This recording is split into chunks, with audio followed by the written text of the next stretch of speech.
Hello, welcome back to the Evergreen Rx. I'm your host, Hayden, licensed mental health therapist, Cancer Moon, and the first to get deep at any party.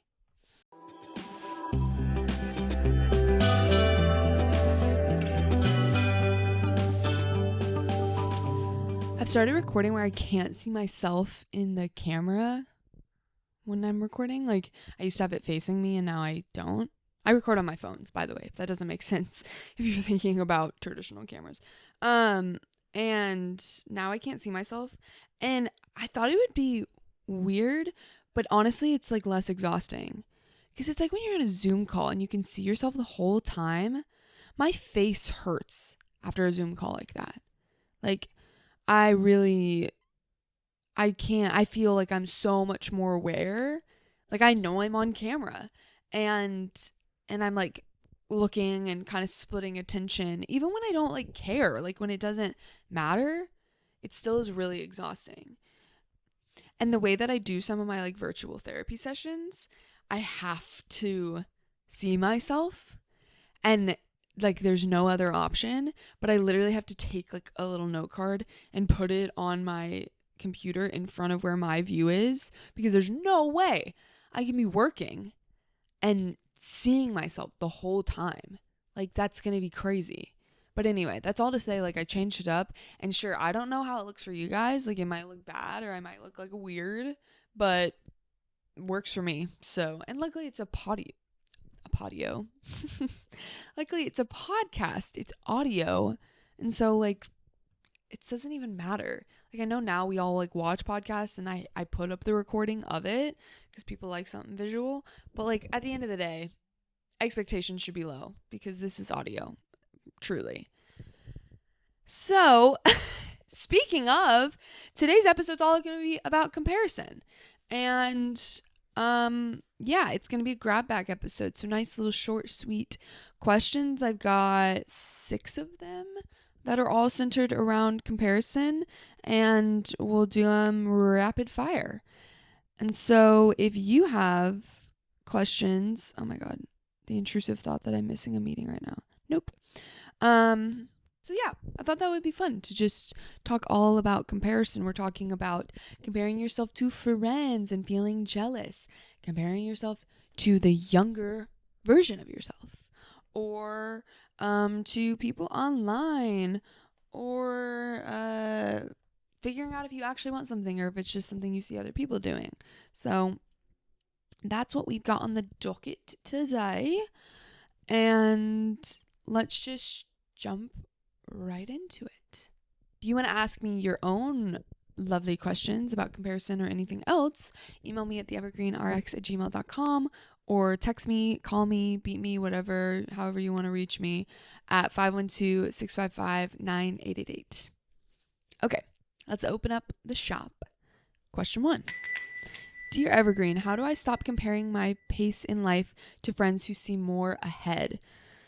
So let's fact check this first of all. Fact check it. That sounded weird the way I said it. Let's fact check a bit to see if it's even a fair comparison. And like, I'm doing a little CBT here on let's fact check, even though I already know it's not a fair comparison because like there's no way we can compare ourselves fairly or equally. I mean, maybe if you have a twin, maybe. But anyway, let's do it to show your mind why comparing to people ahead is not really logical. So most of my friends are 2 to 5 years older than me. So like that's really important to consider because those 2 to 5 years make a huge difference. I was in a totally different place 2 to 5 years ago in my own life. So that amount of time, like a lot happens and it's really good to remember.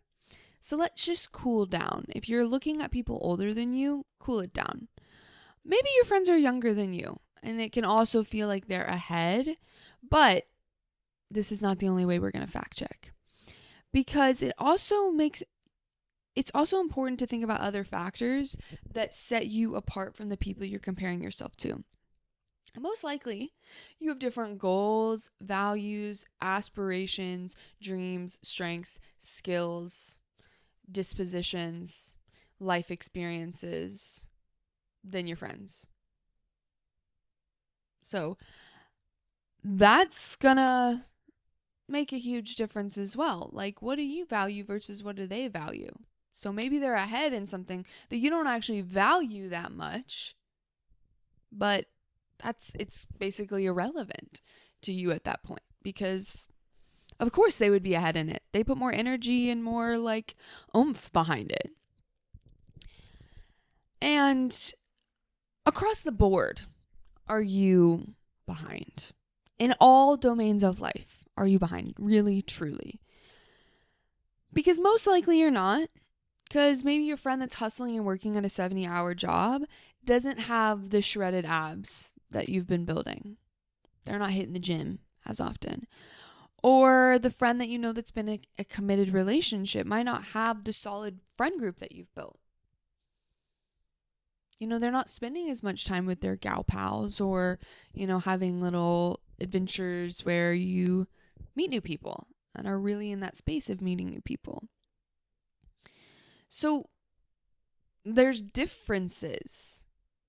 And when I really look at my friends around me, I can see this because I'm young for being a therapist. Like, I'm definitely one of the youngest therapists I know, if not the youngest. So you could say I'm ahead in that way. I'm ahead in my career in that way, whatever that means. However,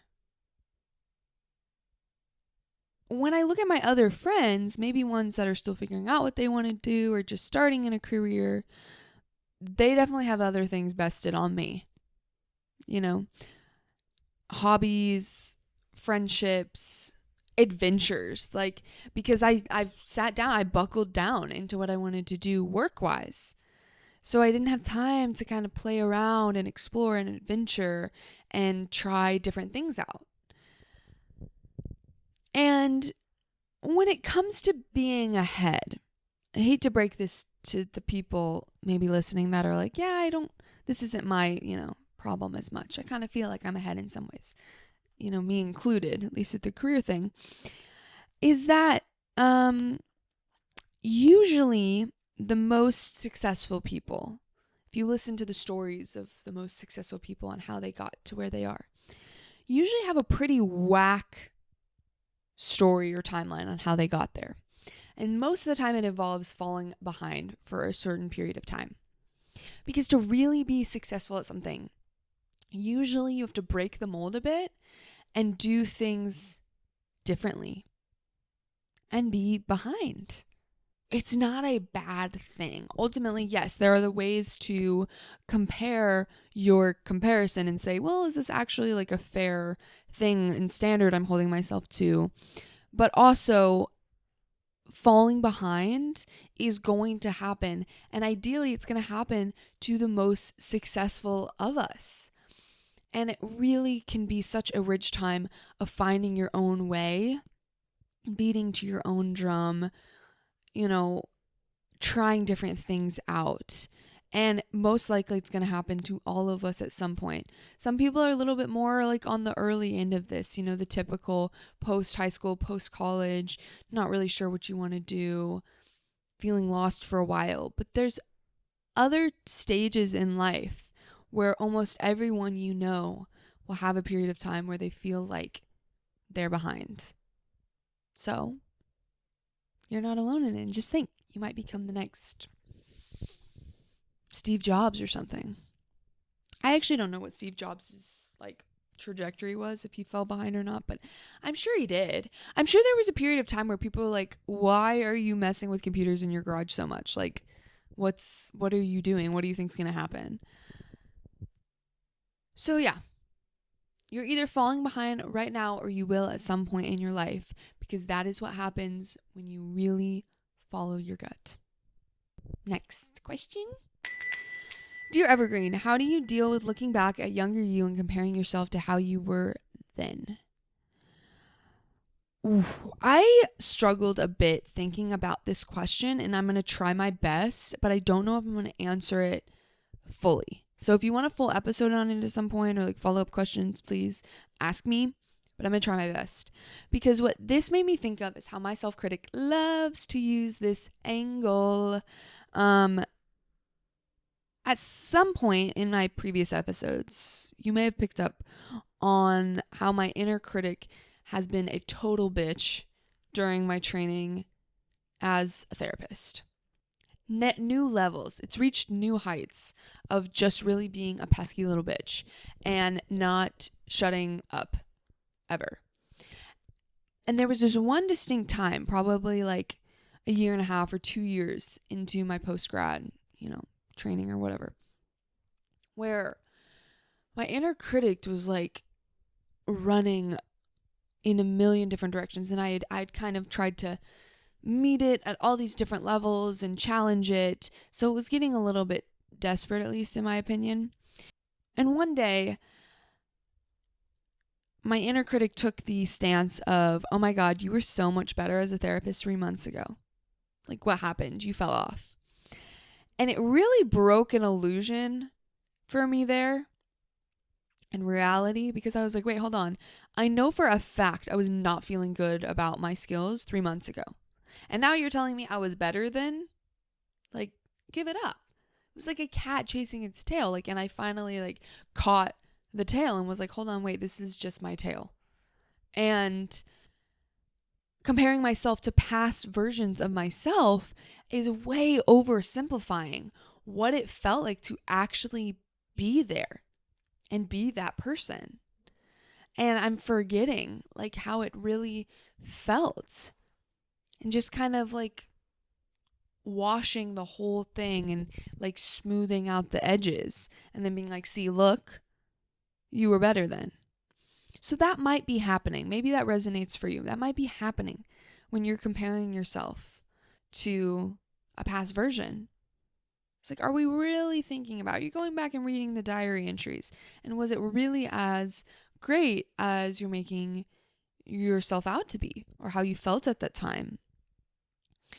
And, I get it. Like, there also are things where, like, if you used to be like an athlete or something, yeah, when you go for a run now, you might not be as conditioned or as trained as back then.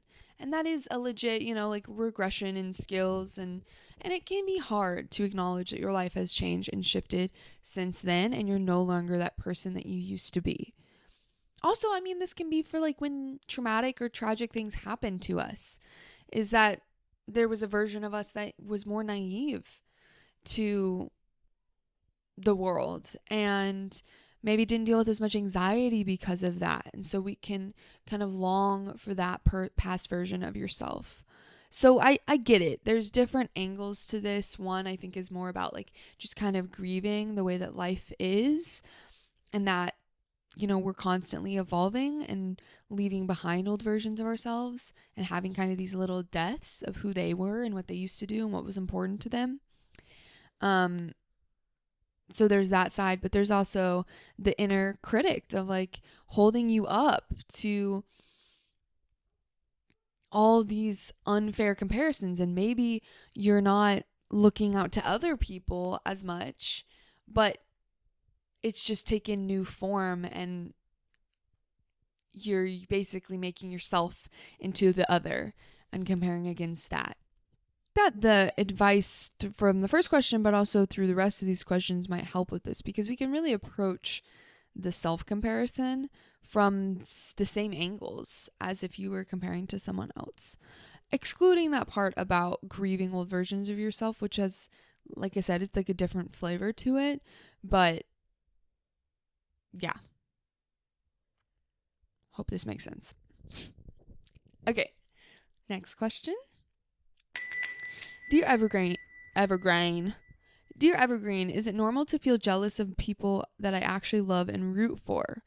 So maybe that's the most normal.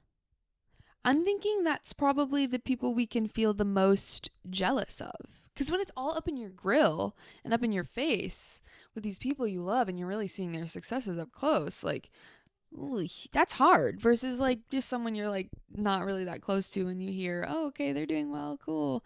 I don't have to be like in the details of it in the celebration, going to like the dinner, cheersing with them on like that they just bought a new house and I like can barely make rent. Like it's a lot more personal. And also we tend to meet people or be friends with people that we're similar to in some way, or we do something similar. Maybe you have a lot of friends from like being coworkers with them. And so makes ripe for comparison because you're in the same field or domain as them in some way, or similar age, similar demographics, like, so it feels like they're more of a mirror version of yourself where it's really easy to compare.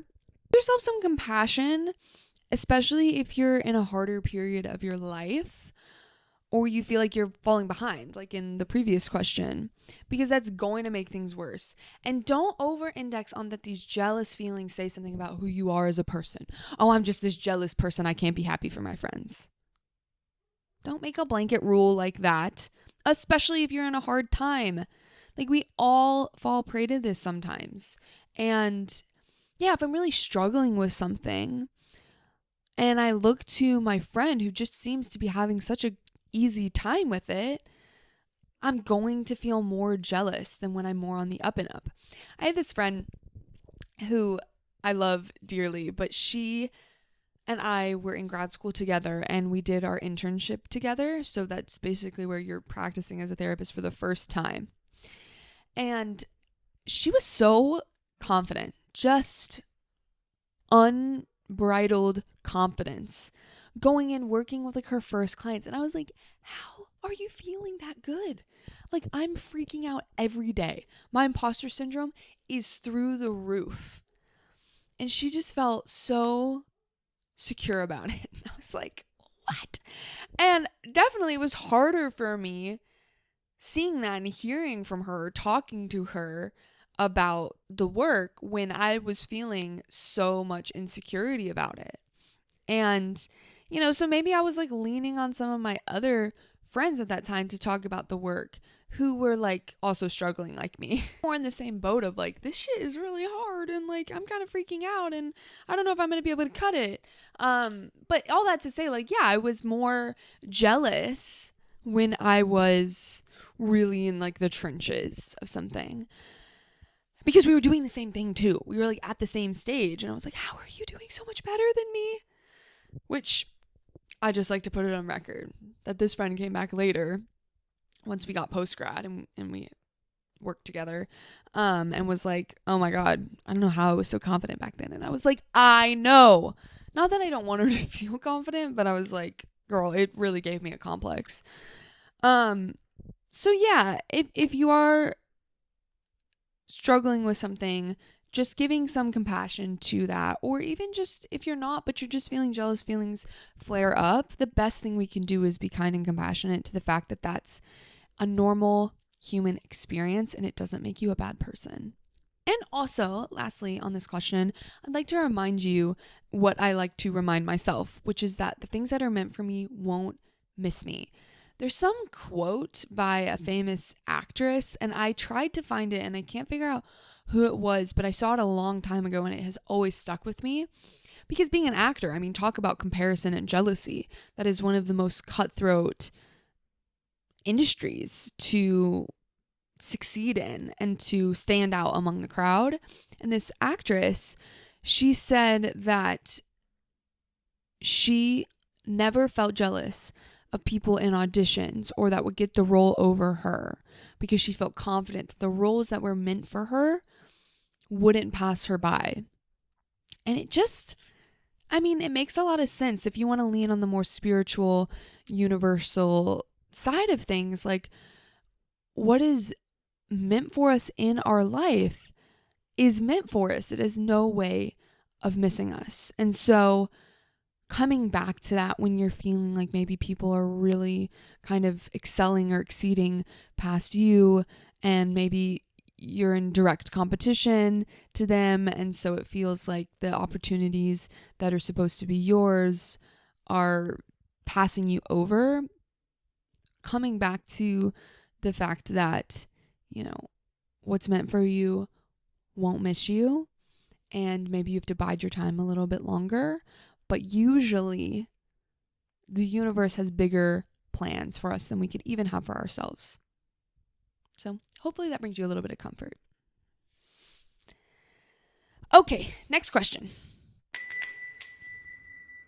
I love this question. It says, Dear Evergreen, I scroll Pinterest slash TikTok and suddenly feel like my whole life should look different. How do I stop spiraling? And I say, stop scrolling. Okay, that's it. That's the podcast. There you go. No, I'm kidding. But I just have to put that out there that like scrolling is inherently at times going to make us feel like shit. I just don't really see a way around it. But that being said, because you and I both know we're going to keep scrolling anyway, how can we mitigate some of this? How can we make it a little bit better? Maybe try following people that are really different from you. If most of us look at our feeds, we'd probably find that it's like 500 alternate reality versions of ourselves. So what would happen if we followed people of different ages, different cultural backgrounds, that have wildly different careers than us or body types, lifestyles? If we use it as a way to learn and expand in our curiosity and our global understanding of the world and people's different experiences, than to just see 500 carbon copies of ourselves that seemingly are living better versions of the life that we're living right now. Even if we just incorporated a couple more people, follow like a 65-year-old man that likes to make like music covers, or 17-year-old girl who is an expert at chess, or a 30-year-old daily vlogger who lives in India. Like expand our horizons so that we're not just seeing ourselves over and over and over again in these highlight reels and feeling like our life is just bad. It's just what I was saying. Like, scrolling is inherently spiral inducing. So we just want to try to make it a little bit of a better place for us. A lot of people are into interior design these days, I see, and it kind of feels like people that are like into styling outfits. It's like if you get dressed and you decorate your home, you're like into those things. But anyway, that's a whole other like diatribe that I'm not going to go on today, and I'm sorry if I just offended you by saying that. But think about your social presence and your following as an interior space that you're designing. Like, be thoughtful and intentional about what you let into that space, what you hang up on the walls, what you see every day, because it's going to affect your mood. Making it a place of curiosity and expansion and inspiration over fueling your comparison. And my other favor, I'm doing you a favor. And my other piece of advice, unfollow the people that you feel you have intense jealousy of, or you intensely compare yourself to. We all know those people. I bet a name comes to your mind about someone that you're like, oh my God, they're living the life I should live. Like, they have it all. Unfollow them. It's not going to change your life in any negative way. It will probably just change it for the better. You don't need to be seeing that. It's not doing you any favors. Okay, next question, number 5. Come on in. Dear Evergreen, how do I know if I actually want something for myself or if I only want it because everyone else does? Again, get offline.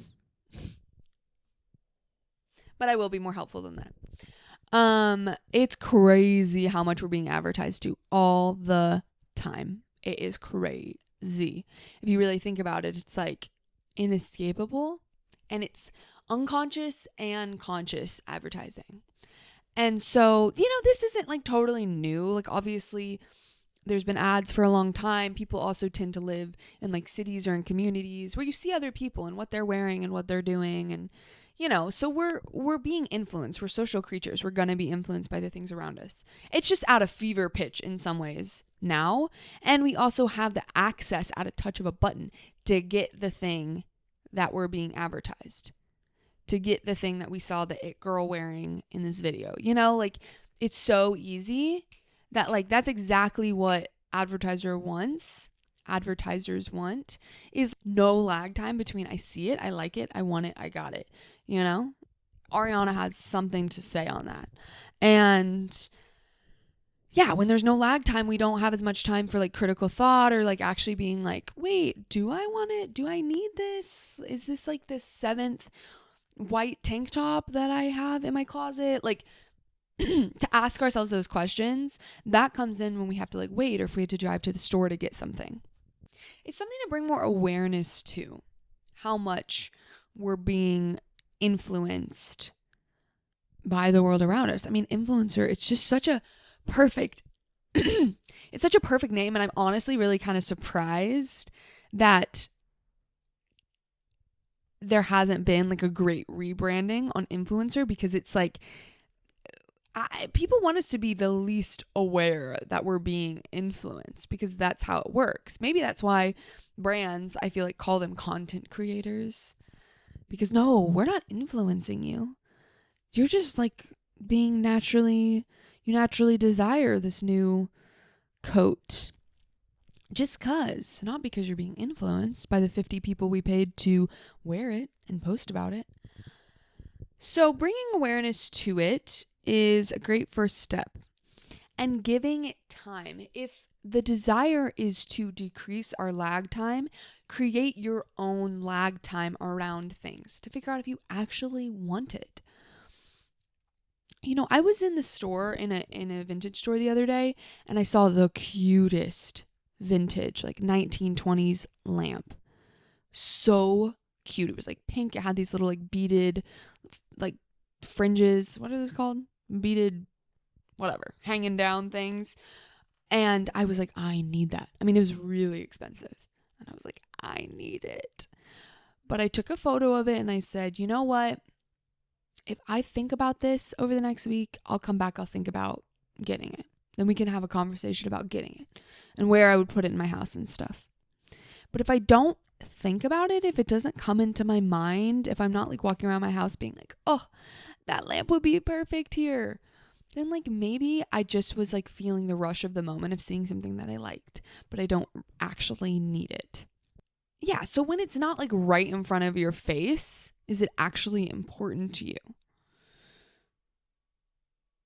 Did you see like a cute bag on Instagram and really want it, but if you give it a week, did you think about it at all on your own accord? And you know, I'm talking about consumerism a lot, and I know this question also applies to just like, I imagine it could be other things, like wanting something like a certain lifestyle or a certain job. Like I'm sure it can apply to other things, but I think the same thing still goes for giving yourself time away from the influence, away from the depiction of this thing, to sit in silence or in reflection, or just to kind of deprive yourself in a way from that external stimuli, to see if it really still resonates with you and if you're willing to wait to act on it. Because if you're not willing to wait to act on it either, it probably is not the thing that you really want. Because even if it's uncomfortable to wait, if it's something we really want or is really important to us, we'll be willing to do it. Because also the longing that you feel to fit in or to belong, maybe by having what other people have, like, it's not going to be filled by the new riding boots that you just got. You know, that's not actually going to hit that place deep down inside of you that wants to have the cool new thing and look like you belong. Okay? So ultimately, what is going to give you that sense and fuel you or contribute to a feeling of contentment or joy is by really connecting to what it is that matters to you and being your own individual. So that's my 2 cents on that. Okay, this is a long one, you guys. I'm just yapping, but we've got our last question. So let's let the listener in. says, Dear Evergreen, does comparison ever serve a purpose or is it always harmful? I thought this was a nice one to end it off on because we're talking all about comparison and kind of the negatives, the evils of it. But if we really strip the word back to its definition, it is a consideration or estimate of the similarities or dissimilarities between two things or people. Pretty neutral. Pretty neutral. And I do think comparison does serve a purpose because it is a helpful tool that helps us continue to grow or evolve or change. Because I think the opposite of comparison can be awe or inspiration, showing us what is possible. Maybe a dream that we never even dreamt ourselves because we didn't know what was out there and what was possible for us. And I think that helps us stretch and grow and fathom what we can do in our life. And I think that's really a beautiful thing. So comparison isn't all bad. Comparison, I think, can have some neutrality to it or positivity in inspiring us and taking that, going, ooh, there's that person over there doing that thing. I want to do that thing. Now let me take that. Let me go back into my own bubble of self and now make it about me and what I'm doing and learning and growing, and not constantly living in that space of side by side with the person or thing we're comparing ourselves to and always measuring up. Okay? Okay. All right, well, that's it. That's my thoughts on comparison, at least for now. I hope you enjoyed this episode. If you've got follow-up questions, you know where to reach me. All my stuff will be linked in the show notes below. And thank you guys so much for listening. This is the 5th season of me doing this podcast. I'm rapidly approaching 100 episodes, which is hard for me to even fathom. And anyone that's ever listened, ever shared an episode, followed, left a review, it means so much to me. And I appreciate your support for this podcast and, you know, what I'm trying to do here. So I'm really grateful, and I will catch you guys next Wednesday. Bye.